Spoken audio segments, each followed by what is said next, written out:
जय मसीह की। मैं हूं स्टैनली मैकवान। मेरे YouTube channel Hindi Gujarati Bible study में आपका स्वागत है। आज एक बार फिर मैं आपके सामने एक वचन को लेकर आया हूं।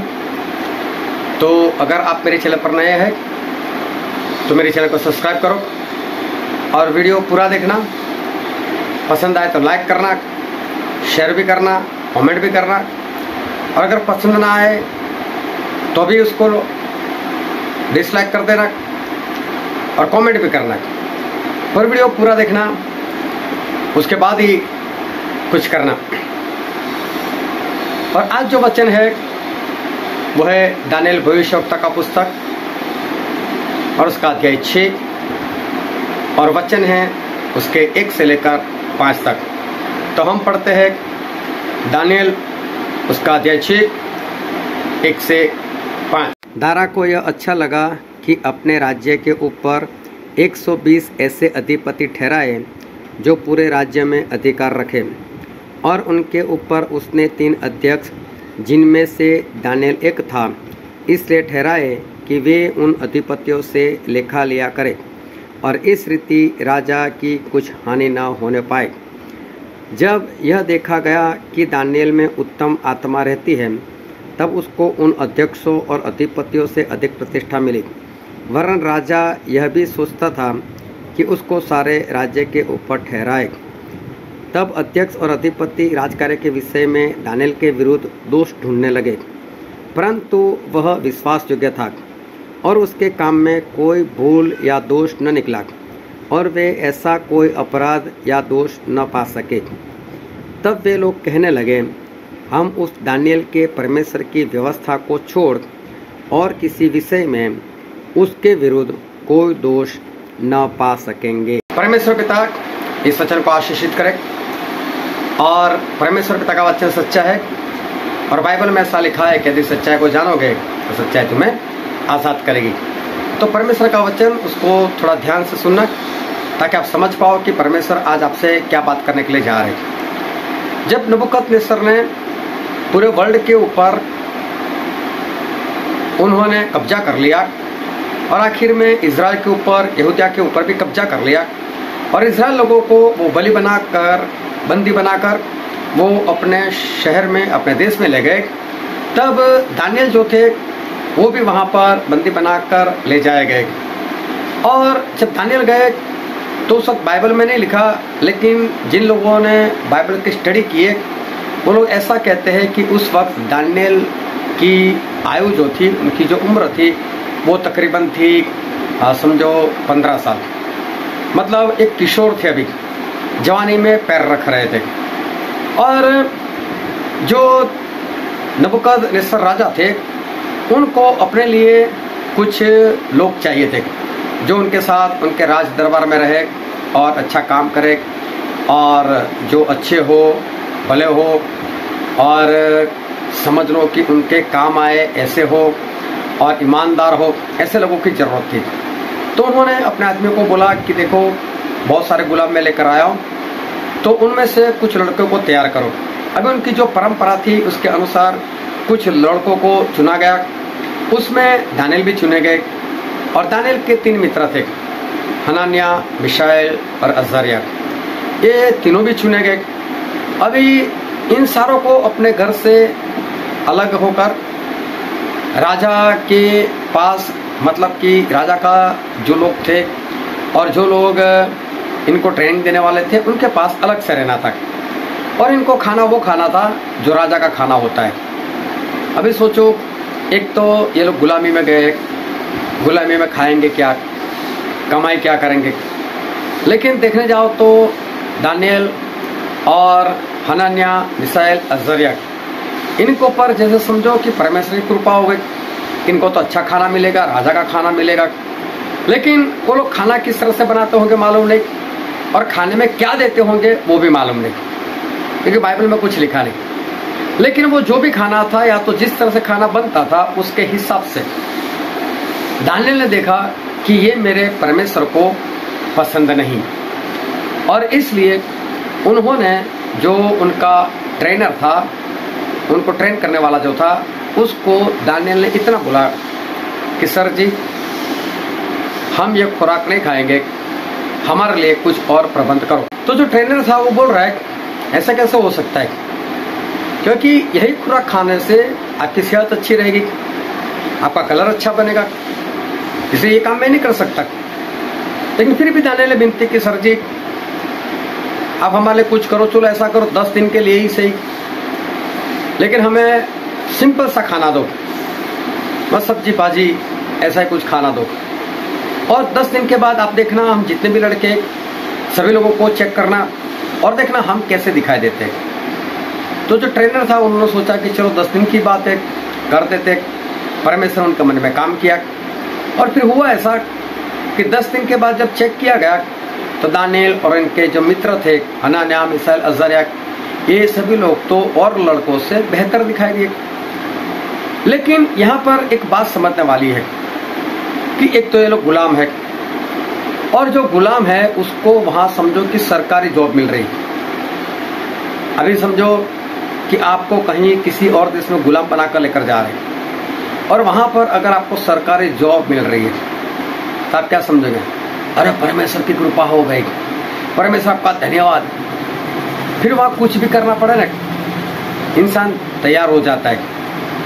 लेकिन यहाँ पर दानियल ने मना किया, जो मेरे परमेश्वर को नहीं पसंद वो बात मैं नहीं कर सकता, और इसलिए मैं ये खाना नहीं खाऊंगा। 10 दिन की मोहलत मांग ली। अगर सोचो कि 10 दिन के बाद अगर इनकी सेहत में फर्क ना होता, इनके कलर में फर्क ना होता, तो क्या दानियल खा लेते? दानियल फिर भी नहीं खा लेते, फिर बोलते मार तो कोई बात नहीं, लेकिन मैं ये खाना नहीं खाऊंगा। ये तो परमेश्वर की कृपा थी कि ऐसा कुछ हुआ नहीं। लेकिन दानियल का मन देखो कि उन्होंने जो परमेश्वर को नहीं पसंद वो बातें करने से मना कर दिया, मैं ये खाना नहीं खाऊंगा। उसके बाद ऐसा हुआ कि नबूकदनेस्सर को एक सपना आया, और सपने को देखकर नबूकदनेस्सर को ऐसा लगा कि सपना बहुत भारी है, इसका बहुत बड़ा मतलब निकलता होगा। इसलिए उन्होंने लोगों को इकट्ठा किया, बोले ज्ञानियों को लेकर आओ, जादू टोना करने वाले को लेकर आओ, सभी को लेकर आओ, और उनसे पूछने लगे कि मुझे एक सपना है, उसका मतलब बताओ। तो लोग बोलते हैं राजा सपना बताओ। अभी नबूकदनेस्सर ये सोच रहे कि अगर मैंने सपना बता दिया तो ये लोग तो कुछ भी मतलब निकाल सकते और मुझे मानना भी पड़ेगा, लेकिन मुझे सही मतलब चाहिए। तो अगर उनके पास ऐसी शक्ति है कि वो सपने का मतलब बता सकते हैं, तो उनके पास ऐसी भी शक्ति होनी चाहिए कि सपना भी बताए।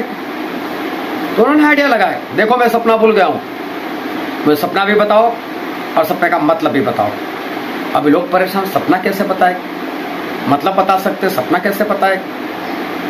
और कोई भी सपना ना बता पाया, मतलब की तो बात ही नहीं है। और राजा को इतना क्रोध है, इतना क्रोध है, बोले जितने भी ज्ञानी है सभी को मार ही दो, खत्म ही कर दो।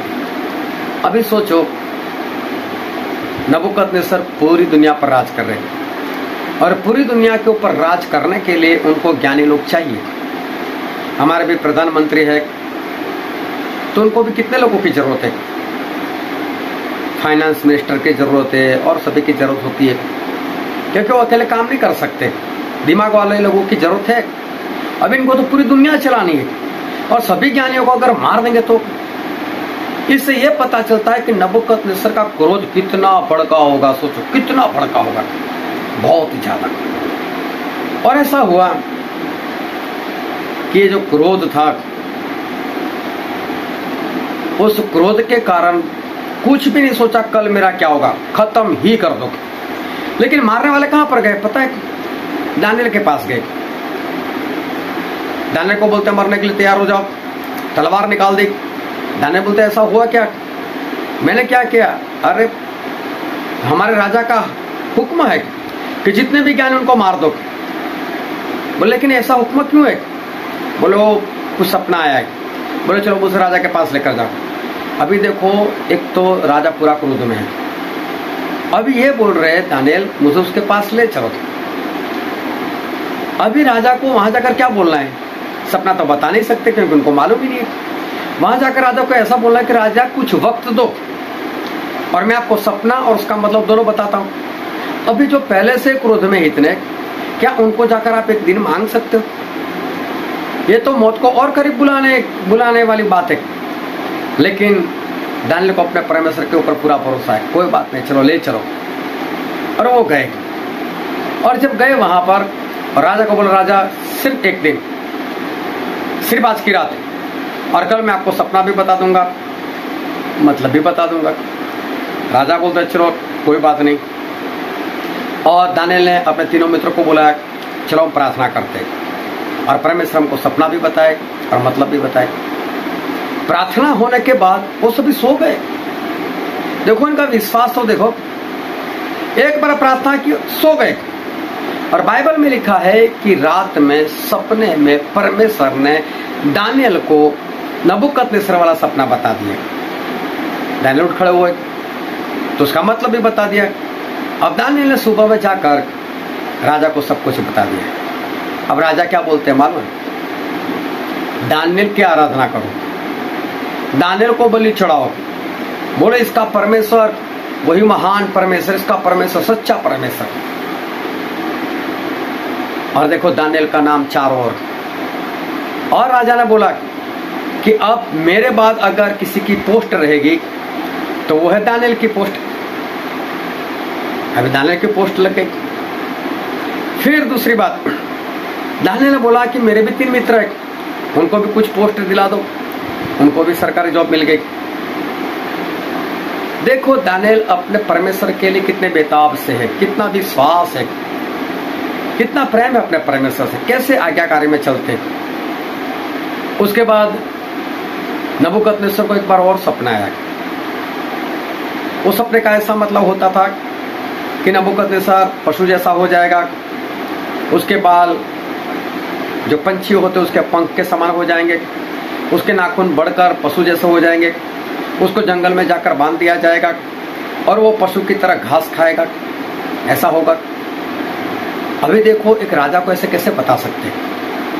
लेकिन फिर भी दानियल ने सब कुछ बता दिया। इतना ही नहीं, ये भी बताया कि देख नबूकदनेस्सर इससे बचना चाहता है तो दान कर, परमेश्वर की निगाह में जो सही है ऐसा काम कर, ताकि ये सब जो तेरे ऊपर आने वाला वो ना है। देखो नसीहत भी दी। चलो नबूकदनेस्सर नहीं माना, वो अलग से बात है, उसके ऊपर सब कुछ हो ही गया। लेकिन दानियल अपने परमेश्वर में बढ़ते गए। नबूकदनेस्सर मर गए, फिर उनका बेटा राज करने लग गया। उनका बेटा जब राज कर रहा था तो उसने शराब पिया, और वो भी परमेश्वर के जो पात्र थे पवित्र उसमें, और एक हाथ आया इतना कटा हुआ, और उसने एक दीवार पर लिख दिया मैंने तकेल उफारसिन। और जब ये बात लिखी तो किसी को समझ में नहीं आया कि कौन सी लैंग्वेज है। तो फिर जादू टोना करने वाले को बुलाया, ज्ञानियों को बुलाया, दानियल को नहीं बुलाया। जब कोई कुछ नहीं कर पाया फिर दानियल को बुलाया।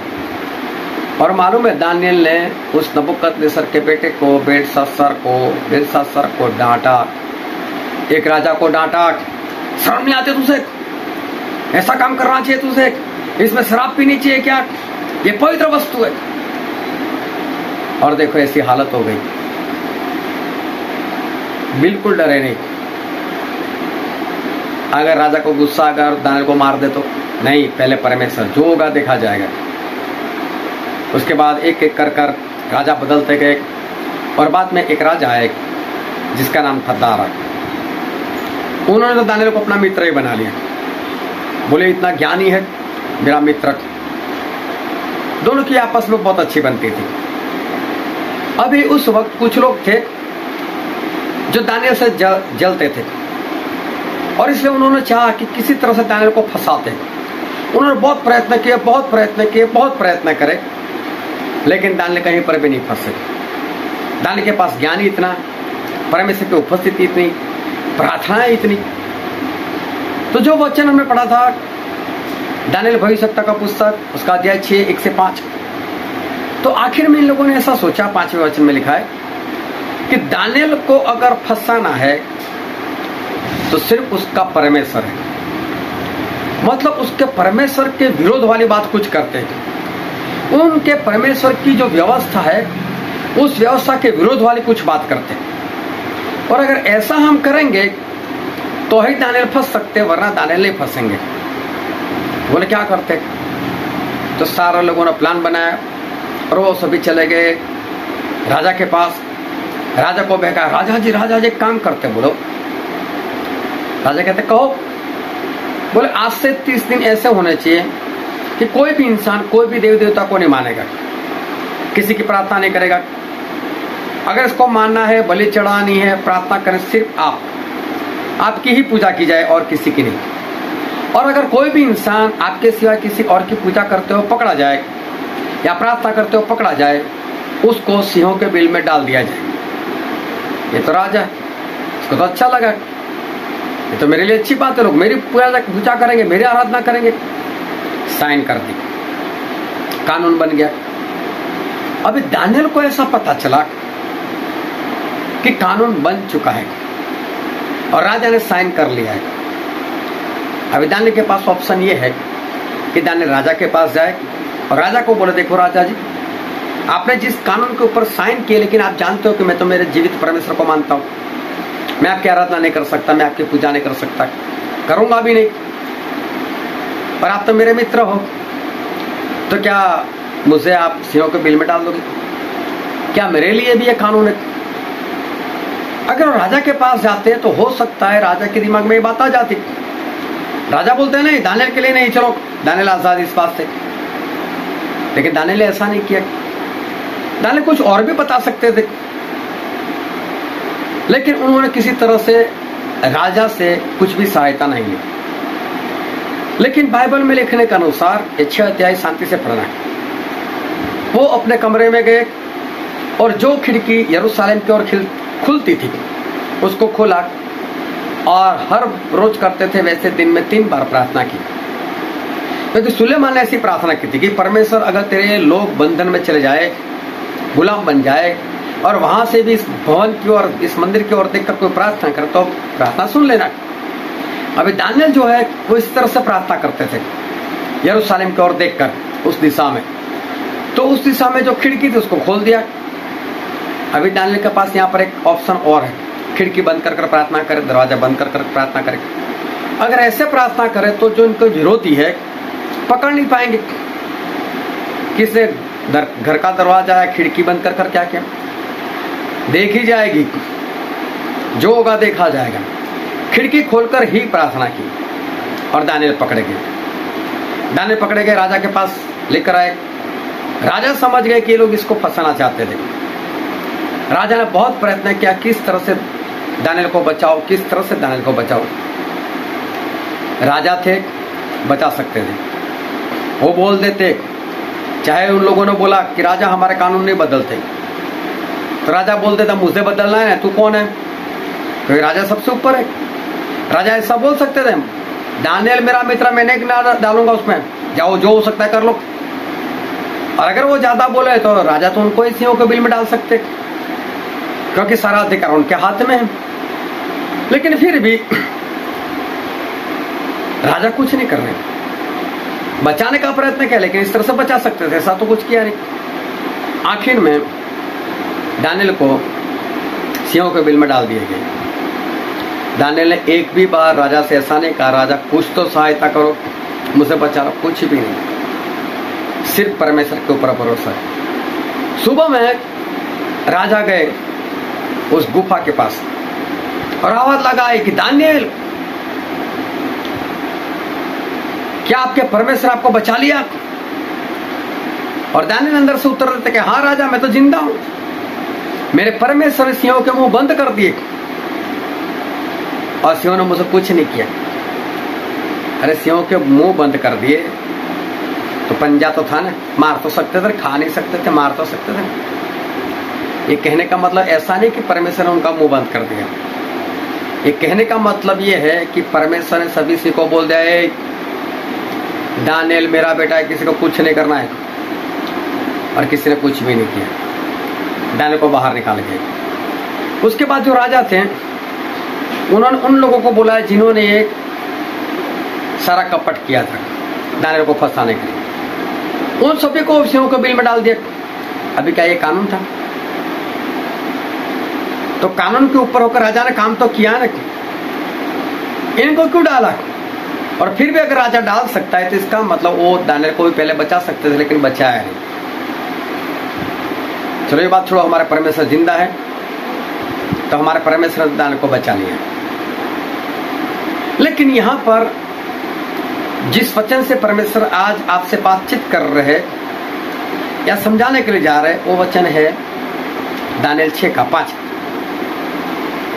और वो लोग जो दानियल से जलते थे वो दानियल को फंसाने का प्रयत्न करते थे, लेकिन नहीं फंसा पाए।